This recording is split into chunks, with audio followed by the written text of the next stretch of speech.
Okay,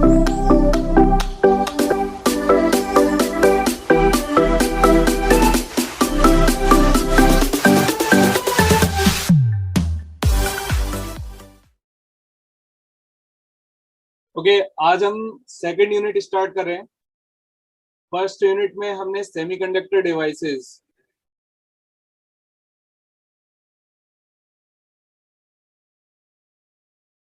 जैसे आपका PN diode, Jenner diode,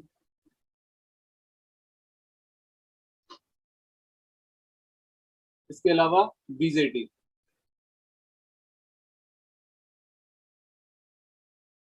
ये सारी चीजें हमने किसमें कवर की? यूनिट फर्स्ट में कवर की। ठीक है, इन तीनों डिवाइसेस के जो टाइप्स हैं या कह सकते हैं एप्लीकेशंस हैं, टाइप्स भी हमने रीड आउट किए, इनकी वर्किंग ये भी हमने समझी, और एप्लीकेशंस, ये सारी चीजें हम फर्स्ट यूनिट में कवर कर चुके हैं। नेक्स्ट सेकंड यूनिट है, that is operational amplifier, related to operational amplifier. Operational amplifier में क्या पढ़ने वाले हैं? सिमिलर हम इसके वर्किंग, पहले तो हम इंट्रोडक्शन पढ़ेंगे, वर्किंग एंड एप्लीकेशंस, ये सारी चीज इसमें हम पढ़ने वाले हैं। इसके क्या मोड ऑफ ऑपरेशंस होते हैं, कैसे ये वर्क करता है और होता क्या है, ये सारी चीज हम इसमें पढ़ने वाले हैं। Mode of operations clear? तो चलिए स्टार्ट करते हैं।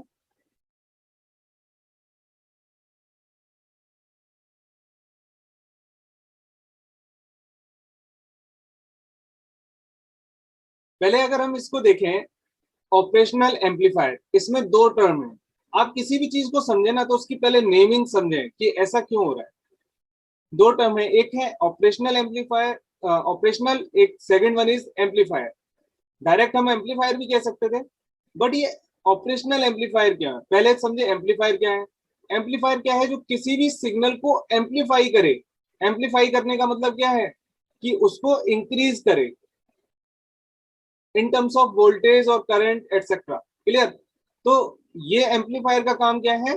कि उसके एम्पलीट्यूड को इंक्रीज करेगा। क्लियर?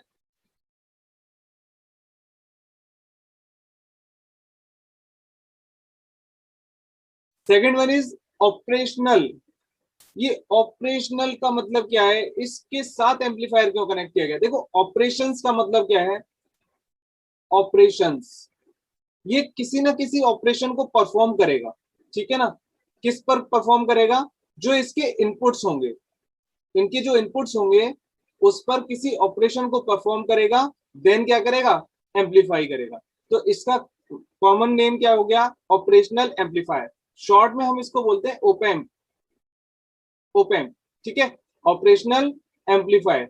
तो इसी के बारे में हम लोग पढ़ने वाले हैं। तो बेसिक इंट्रोडक्शन क्या है? एक ऐसा एम्पलीफायर जो इनपुट पर ऑपरेशन करके उनको एम्पलीफाई करता है, एक ऐसी डिवाइस। क्लियर?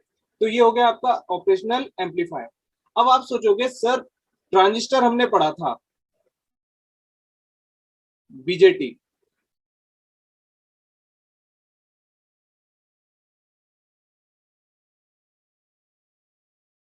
बीजेटी पढ़ा था। बीजेटी का जो लास्ट एप्लीकेशन थी वो थी सी कॉन्फ़िगरेशन एज एन एम्पलीफायर। ठीक है, अब आप कहोगे सर ये भी एम्पलीफायर है और ये भी एम्पलीफायर है। हो सकता है किसी के माइंड में ये क्वेश्चन आए, तो सर हम ट्रांजिस्टर की जगह इसको ही क्यों पढ़ रहे हैं?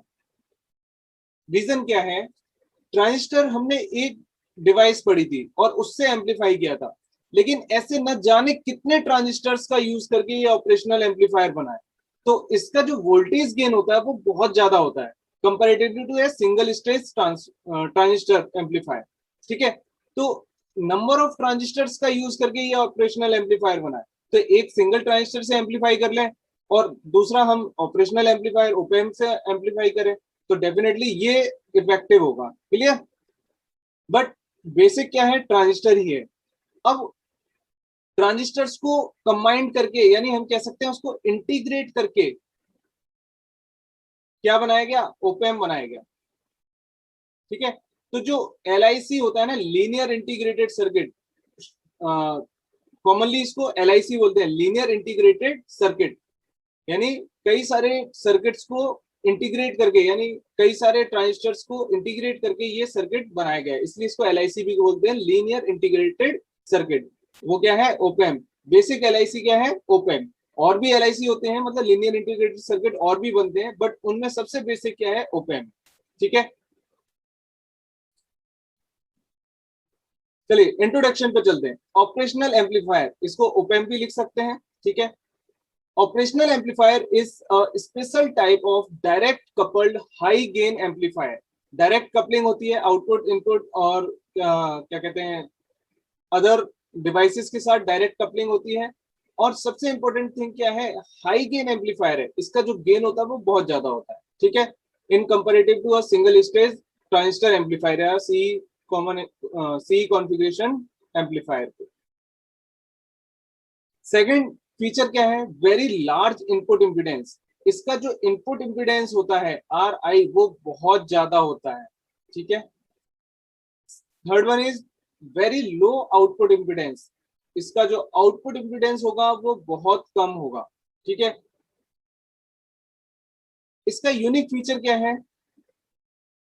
It is suitable for performing a variety of linear functions, मतलब कई तरीके के लीनियर फंक्शंस को ये परफॉर्म कर सकता है। लाइक मैं लीनियर फंक्शंस की बात करूं तो डिफरेंशियल इक्वेशंस हो गई। ठीक है, डिफरेंस हो गया, दोनों में अंतर है। डिफरेंशियल इक्वेशन की बात हो रही है यहाँ पर और यहाँ डिफरेंस की बात हो रही है। ठीक है, इंटीग्रेशन हो गया, ये तो बड़े बड़े नाम दे दिए, बहुत सिंपल है, सम हो गया। ठीक है, ये क्या है? लीनियर ऑपरेशंस है, इनको ये परफॉर्म करता है देन एम्पलीफाई करता है। तो बात यही हो रही थी, किसी ऑपरेशन को परफॉर्म करेगा फिर उसको एम्पलीफाई करेगा, इसलिए ये ऑपरेशनल एम्पलीफायर है। And also some non linear functions, कुछ नॉन लीनियर फंक्शंस को भी ये परफॉर्म करता है। It is often referred as basic linear integrated circuit, generally इसको क्या बोलते हैं? बेसिक LIC, यानी linear integrated circuit, LIC। Okay, ये एक पूरा सब्जेक्ट भी होता है अपने आप में। चलिए नेक्स्ट चलते हैं, ब्लॉक डायग्राम ऑफ ओपैम्प। देखिए ओपैम्प का ब्लॉक डायग्राम समझें। फर्स्ट दो इनपुट हैं V1 एंड V2, क्लियर। इनका जो कॉमन इनपुट होगा, जो डिफरेंस होगा, वो इसके लिए क्या है? इनपुट की तरह काम करता है, V इनपुट की तरह काम करता है। अब सबसे पहली स्टेज पर लगा हुआ है differential amplifier, differential amplifier, clear. Second stage है more stages of gain amplifiers, like voltage gain amplifier.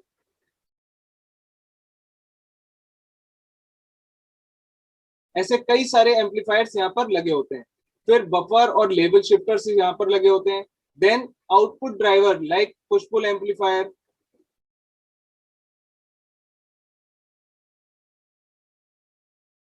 Clear, ये नाम आपके लिए नए हैं क्योंकि ये प्रॉपर इलेक्ट्रॉनिक्स में समझे जाते हैं। आप बस इतना समझना कि हाँ आउटपुट ड्राइवर्स यहाँ पर लगे होते हैं, जो एक तरह से एम्पलीफायर ही होता है, उसको हम पुश पुल एम्पलीफायर कहते हैं। कई सारे बफर और लेवल शिफ्टर लगे होते हैं और कई सारे गेन एम्पलीफायर्स लगे होते हैं, और सबसे पहले लगा होता है डिफरेंशियल एम्पलीफायर। डिफरेंशियल एम्पलीफायर का क्या काम है? जो इनपुट पर दोनों सिग्नल्स हैं V1 एंड V2, उनके डिफरेंस को ये एम्पलीफाई करके देगा, और फिर उस एम्पलीफाइड सिग्नल को वो एम्पलीफाई एम्पलीफाई बहुत सारा एम्पलीफाई करने के बाद आउटपुट देता है।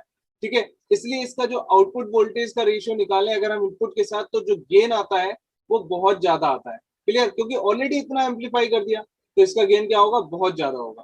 क्लियर, अगर हम बात करें स्कीमेटिक सिंबल की, ओपैम्प को कैसे रिप्रेजेंट किया जाता है, तो इस तरीके से ट्राइंगल शेप ओपैम्प के लिए यूज होती है, जिसमें दो इनपुट टर्मिनल आपको दिखाई देंगे, एक पर माइनस लिखा होगा, ये this is minus and this is plus. जो माइनस है उसको हम बोलते हैं इन्वर्टिंग इनपुट। क्यों बोलते हैं वो रीजन मैं आपको समझाऊंगा। प्लस जो लिखा है उससे बोलते हैं नॉन इन्वर्टिंग इनपुट, यानी दो इनपुट टर्मिनल्स हो गए V1 एंड V2। ओके, इनको 1 और 2 दिया है, लेकिन ये एक आईसी होती है और इस आईसी में पिन नंबर्स होते हैं। हम आईसी पढ़ने वाले हैं, इसकी रिलेटेड आईसी पढ़ने वाले हैं, और उनके पिन नंबर्स देखने वाले, लेकिन यहाँ पर केवल 1 और 2 जो लिखा है वो सिर्फ टर्मिनल्स की बात हो रही है, terminal 1 and terminal 2, IC number pin number नहीं है, कंफर्म, कंफ्यूज नहीं होना, ठीक है। इस तरफ से करंट गई I2 और इस तरफ से करंट गई I1, क्लियर। अगर ओपैम्प का इनपुट देखा जाए तो यहाँ पर आएगा VI, ओपैम्प का कंबाइंड इनपुट देखा जाएगा, दैट इज VI, इन दोनों टर्मिनल पर वोल्टेज क्या है। नेक्स्ट, इस ओपैम्प को ऑपरेट कराने के लिए हमें एक डीसी सप्लाई चाहिए, ठीक है, वो भी किसी पिन पर कनेक्टेड है ओपैम्प में, VCC एंड VEE ये डीसी सप्लाई है, और एक टर्मिनल होता है आउटपुट का, क्लियर। एक टर्मिनल क्या होता है आउटपुट का, that is AB, V output equals to AB into V2 minus V1, यानी जो इनपुट है वो क्या था V1 एंड V2, उन दोनों के डिफरेंस को ये एम्पलीफाई कर रहा है, किससे, इसके गेन से, ठीक है। इसके गेन से जब मल्टीप्लाई होगा तब तो ये आउटपुट हमें मिलेगा, और इसका जो गेन होगा वो क्या होगा, बहुत ज्यादा होगा।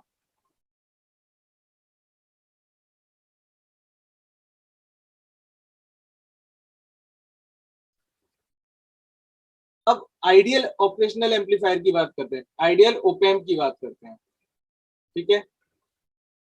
आइडियल ओपैम्प क्या होता है, देखो वैसे तो कोई चीज आइडियल होती नहीं है, बट फिर भी कंसीडर किया जाता है। अगर इनपुट रेजिस्टेंस की बात करें आइडियल ओपैम्प की, तो वो क्या होगा, इनफाइनाइट, जबकि हमने प्रैक्टिकल इनपुट ऑपरेशनल एम्पलीफायर के लिए इनपुट रेजिस्टेंस क्या बोला था, वेरी हाई, तो वेरी हाई कितना हो सकता है, इनफाइनाइट हो सकता है आइडियल केस में। सिमिलरली आउटपुट रेजिस्टेंस क्या होगा, जीरो, क्योंकि हमने प्रैक्टिकल केस में आउटपुट रेजिस्टेंस क्या बताया था, वेरी लो, तो आउटपुट रेजिस्टेंस क्या हो गया आइडियल के लिए, zero, clear. Open circuit unloaded voltage क्या गेन क्या होगा, माइनस इंफिनिटी होता है, माइनस इंफिनिटी। अब ये माइनस क्यों होता है, ये जब हम इसकी वर्किंग पढ़ेंगे ना तब चीज समझाऊंगा मैं आपको, लेकिन ये इंफिनिटी होता है, इस माइनस को तो वो कन्वर्ट कर लेता है, कोई दिक्कत नहीं है, लेकिन जो आउटपुट में वोल्टेज मिलेगा वो आपको इनफाइनाइट की तरफ मिलता है, मतलब बहुत ज्यादा मिलता है। बैंडविड्थ इसकी क्या रहेगी, आइडियल केस में इनफाइनाइट रहेगी। जब आइडियल ओपैम्प होगा, अगर दोनों input V1 and V2 equal हो गए तो उस केस में क्या होगा, आउटपुट जीरो होगा, क्यों, हमने आउटपुट की इक्वेशन क्या पढ़ी, V output equal to AV V2 minus V1, clear. ये दोनों अगर इक्वल हो गए आइडियली तो आउटपुट भी क्या होगा, आइडियली जीरो हो जाएगा, ठीक है। And do not drift with the temperature, यानी जो ओपैम्प है वो टेम्परेचर के साथ अपने आउटपुट को वेरी नहीं करता, क्लियर। तो ये भी एक इसका इंपॉर्टेंट फीचर है। तो आइडियल ऑपरेशनल एम्पलीफायर ये होते हैं, इनकी स्पेसिफिकेशंस ये होती हैं। अब हम बात करते हैं इक्विवेलेंट सर्किट की। इक्विवेलेंट सर्किट, देखिए अभी तक तो हमने सिर्फ रिप्रेजेंटेशन एक ट्रायंगल से किया हुआ था, लेकिन अगर उसको इंटरनली कनेक्शन दिखाएं तो यहाँ पर एक इनफाइनाइट रेजिस्टेंस लगा हुआ है, इनफाइनाइट कह सकते हैं या फिर वेरी हाई इनपुट रेजिस्टेंस लगा हुआ है, ठीक है। दोनों टर्मिनल कौन से हैं, V1 एंड V2, इसकी इनपुट सप्लाई हो गई, एक है inverting input that is minus वाला, एंड V2 वो है आपका प्लस वाला, वो क्या है, नॉन इन्वर्टिंग इनपुट, और इनपुट के बीच में हाई इनपुट रेजिस्टेंस लगा हुआ है, यही बात हो रही थी, इनफाइनाइट जैसा हमें हाई इनपुट रेजिस्टेंस लगाना पड़ेगा। फिर ओपैम्प का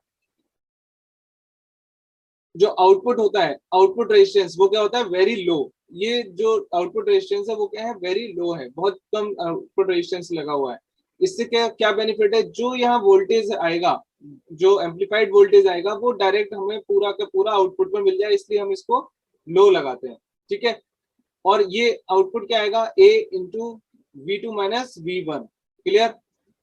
और दो पावर सप्लाई आपको बताया था कि इसको ऑपरेट करने के लिए दो डीसी पावर सप्लाई चाहिए, वो V सप्लाई प्लस और माइनस V सप्लाई, यानी हम VCC VEE इसको बोल सकते हैं, क्लियर। तो ये है एक equivalent circuit of ideal op-amp. अब हम बात करते हैं कि ओपैम्प के ऑपरेशन मोड्स क्या हैं, कि ओपैम्प को किस तरीके से यूज किया जा सकता है, ऑपरेट किया जा सकता है। So differential amplifier exhibits three modes of operation based on the type of input or output signals. Clear? So first one is single ended, second one is double ended. Double ended में भी दो type हो सकते हैं, double input ended और double output ended, clear. और third one is differential, ये तो इसी का टाइप है, differential. Third one is common, clear. तो ये तीन मोड ऑफ ऑपरेशंस हैं जो ओपैम्प के लिए हम यूज कर सकते हैं, मतलब इस मोड में ओपैम्प को हम यूज कर सकते हैं। Since the differential amplifier is the input stage of the out of the op-amp, the op-amp exhibits the same modes. देखिए, सबसे पहले हम बात करते हैं सिंगल एंडेड ऑपरेशनल एम्पलीफायर की, या उसके ऑपरेशन मोड की बात करते हैं। सिंगल एंडेड इट मींस किसी भी एंड पर क्या होगा, सिंगल इनपुट होगा,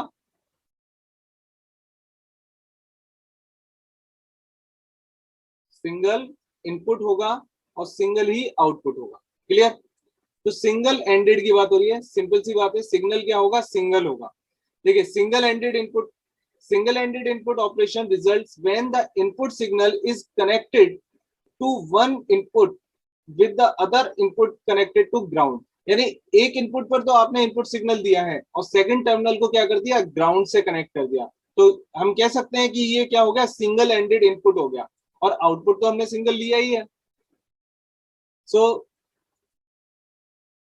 इस डायग्राम में आप क्लियरली देख सकते हैं, ये जो ओपैम्प है, ओपैम्प का जो पॉजिटिव टर्मिनल था दिस वन, उस पर आपने इनपुट कनेक्ट किया वी आई, क्लियर। और सपोज वो कुछ इस तरीके से रिप्रेजेंट हो रहा है, यानी कोई साइनसोइडल वेवफॉर्म यहाँ पर रिप्रेजेंट हो रही है, ठीक है। इस इनपुट का आपको एम्पलीफाइड वर्जन मिलेगा, ठीक है। अब आप एक चीज देखें, जो इनपुट का फेज है वही आउटपुट का फेज है, ठीक है। ये इसीलिए इस टर्मिनल को क्या बोला जाता है, नॉन इन्वर्टिंग एम्पलीफायर। जो पॉजिटिव टर्मिनल है उसको नॉन इन्वर्टिंग एम्पलीफायर करते हैं, इट मींस जो इनपुट सिग्नल का फेज है उसको इन्वर्ट नहीं करता है, इसलिए इसको नॉन इन्वर्टिंग एम्पलीफायर कहते हैं। ये चीज हम आगे भी पढ़ने वाले हैं जब हम ओपैम्प का ओपन कॉन्फ़िगरेशन पढ़ेंगे, क्योंकि है चीज वही, ओपन कॉन्फ़िगरेशन इसलिए है क्योंकि इसमें आउटपुट का इनपुट के साथ कोई भी कनेक्शन नहीं है, या हम कह सकते हैं कोई भी फीडबैक नहीं है, इसलिए ओपन कॉन्फ़िगरेशन है। और उसमें हम ये वापस से पढ़ने वाले हैं नॉन इन्वर्टिंग एम्पलीफायर, क्लियर। अभी तो सिर्फ समझने के लिए कि सिंगल एंडेड कैसे यूज होता है। अगर आपने एक टर्मिनल यानी पॉजिटिव वाले टर्मिनल पर इनपुट सप्लाई दी है और दूसरे टर्मिनल को ग्राउंड किया हुआ है, देखिए नेगेटिव वाला ग्राउंडेड है, और ये जो आउटपुट मिलेगा आपको एम्पलीफाइड आउटपुट मिलेगा और सेम फेज में मिलेगा, इसलिए इस टर्मिनल को हम क्या बोलते हैं, नॉन इन्वर्टिंग एम्पलीफायर बोलते हैं, क्लियर, या नॉन इन्वर्टिंग टर्मिनल बोलते हैं। सेकंड देखें, अब आपने क्या किया, पॉजिटिव टर्मिनल जो था उसको ग्राउंड कर दिया, पॉजिटिव टर्मिनल को आपने ग्राउंड कर दिया, लेकिन नेगेटिव पर आपने सप्लाई दी है। और इसका जो रिप्रेजेंटेशन है या साइनसोइडल रिप्रेजेंटेशन है वो किस तरीके से है, लेकिन आउटपुट में देखो एम्पलीफाइड सिग्नल तो मिल रहा है लेकिन आउट ऑफ फेज मिल रहा है, यानी उसका इन्वर्टेड सिग्नल मिल रहा है, इसलिए इस टर्मिनल को बोलते हैं इन्वर्टेड एम्पलीफायर टर्मिनल या इन्वर्टेड टर्मिनल, क्लियर। क्योंकि नेगेटिव है, आपको याद रखना है कि नेगेटिव से इन्वर्ट हो गया और एम्पलीफाई हो गया तो इन्वर्टेड एम्पलीफायर हो गया। तो ये सिंगल एंडेड में आपके दो ऑपरेशन हो गए, दोनों टर्मिनल पर आप इनपुट दे सकते हैं at a time, single input देना है तो आपने पॉजिटिव को दिया एम्पलीफाइड सेम फेज मिल गया, नेगेटिव पे दिया एम्पलीफाइड इन्वर्टेड फेज मिला, क्लियर। ये हो गया single ended input mode of operation. Next की बात करते हैं double ended input. Double ended input यानी इनपुट पर डबल, इनपुट टर्मिनल्स पर डबल इनपुट देना है, डबल एंडेड है ना, तो इनपुट टर्मिनल्स पर डबल देना है। In addition to using only one input, it is possible to apply signals at each input and this being a double-ended operation. अब दोनों टर्मिनल पर एक साथ इनपुट देंगे तो क्या होगा, डबल एंडेड इनपुट हो जाएगा, क्लियर। और एक काम कर सकते हैं, या फिर दोनों सिग्नल के डिफरेंस को यानी इनपुट 1 और इनपुट 2 उनके डिफरेंस को डायरेक्ट अप्लाई कर दें अगर दोनों टर्मिनल पर, तो भी हमारा वो डबल एंडेड ही माना जाएगा, क्लियर। अब देखिए इस डायग्राम में देखें, जो पॉजिटिव टर्मिनल है और जो नेगेटिव टर्मिनल है इसके बीच में एक डिफरेंशियल वोल्टेज अप्लाई किया गया है। डिफरेंशियल वोल्टेज में इसलिए बोल रहा हूं कि अगर मैं इसको अलग से V1 देता और अलग से V2 देता तो इन दोनों का डिफरेंस ही तो एम्पलीफाई होना है, तो हमने ऑलरेडी इसको डिफरेंस दिया और वो एम्पलीफाई होके आएगा। तो देखिए अगर यहाँ पर ये सिग्नल है तो ये एम्पलीफाइड होकर सेम फेज में आ जाएगा। ठीक है, थोड़ा सा डिपेंड करेगा कि V1 ज्यादा है या V2 ज्यादा है, वो चीज डिपेंड करेगी। सिमिलरली इसको अगर नहीं समझ में आ रहा है तो हम इसको क्या करते हैं, क्लासिफाई कर देते हैं, इलेबोरेट कर देते हैं। दोनों टर्मिनल्स पर अलग अलग इनपुट दे देते हैं, V1 एंड V2। ठीक है, V1 एंड V2, और V1 और V2 दोनों सेम है बट इनका जो एम्पलीट्यूड है वो डिफरेंट है। बात को समझना, इन दोनों का फेज सेम है बट एम्पलीट्यूड डिफरेंट है, तो डिफरेंस को एम्पलीफाई करेगा, इन दोनों के डिफरेंस को एम्पलीफाई करेगा। क्लियर? तो एम्पलीट्यूड जिसका ज्यादा है उसका फेज यहाँ शो हो जाएगा। ये हो गया डबल एंडेड इनपुट। दोनों इनपुट पर एक साथ आपने सप्लाई दी है। पहले क्या था, सिंगल एंडेड, यानी at a time single input पर आपने सप्लाई दी थी। ठीक है, अब हम बात करते हैं डबल एंडेड आउटपुट। अब आप कहोगे सर जो आउटपुट था वो तो एक ही था, यहाँ डबल कैसे यूज कर सकते हैं? लेकिन इसमें क्या होता है, जब बेसिक कंस्ट्रक्शन होता है तो इसमें जो डिफरेंशियल एम्पलीफायर बनता है उसमें दो इनपुट होते हैं और दो आउटपुट होते हैं। ठीक है, हम ट्रांजिस्टर से ही डिफरेंशियल एम्पलीफायर बनाते हैं।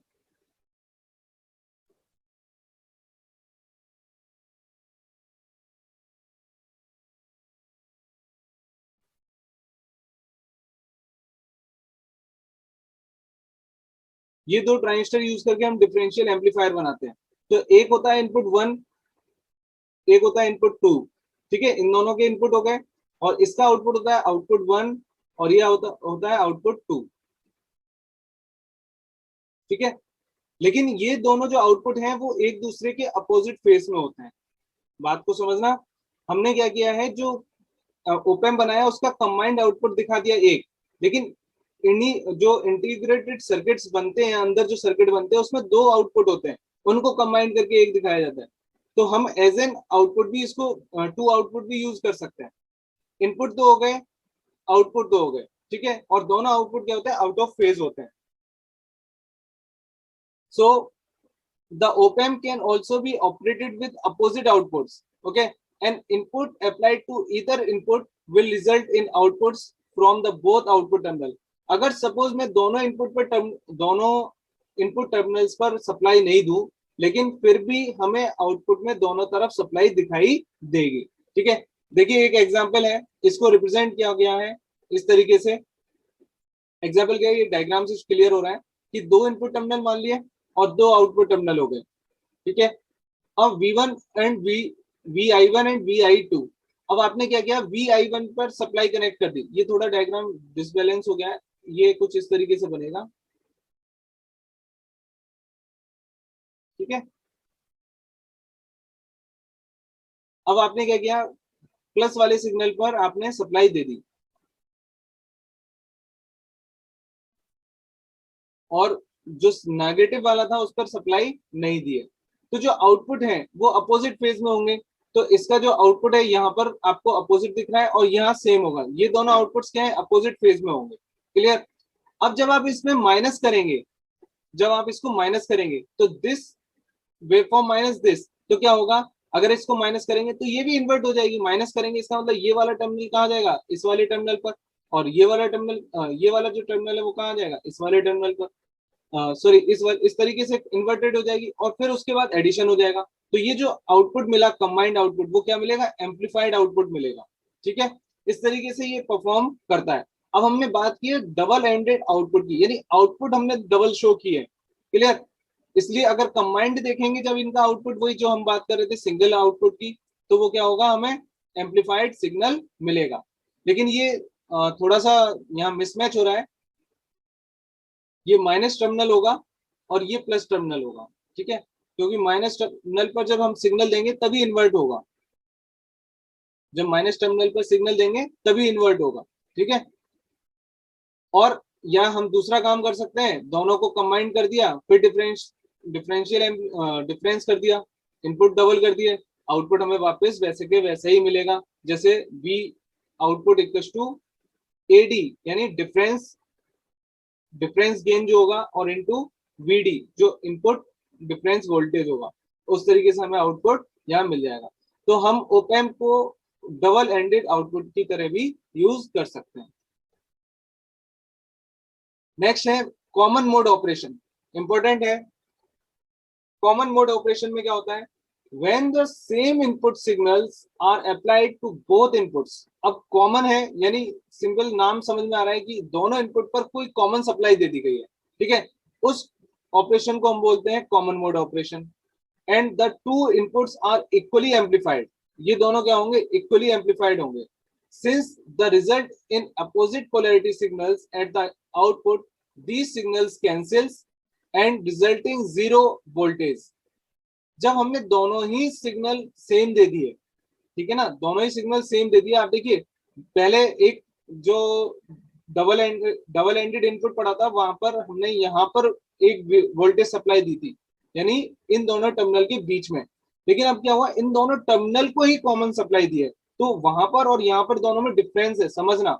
अब ये सेम सप्लाई दोनों के बीच में जा रही है, और जब सेम सप्लाई जाएगी तो आउटपुट में तो हमारे पास क्या आता है, वोल्टेज, और दोनों वोल्टेज का डिफरेंस आता है। तो अगर सेम सप्लाई एम्पलीफाई होके जा रही है तो दोनों क्या होंगे, ये चीज कैंसिल हो जाएंगी और आउटपुट में हमें क्या मिल जाएगा, जीरो। इस केस का फायदा क्या होगा, इसका फायदा है कॉमन मोड रिजेक्शन में।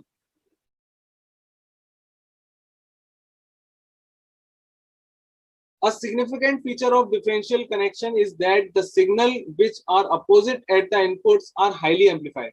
जो सिग्नल इनपुट पर अपोजिट होते हैं वो हाईली एम्पलीफाइड होते हैं, ठीक है, उन दोनों ही एम्पलीफाई हो जाते हैं और आउटपुट भी हमें हाई मिलता है।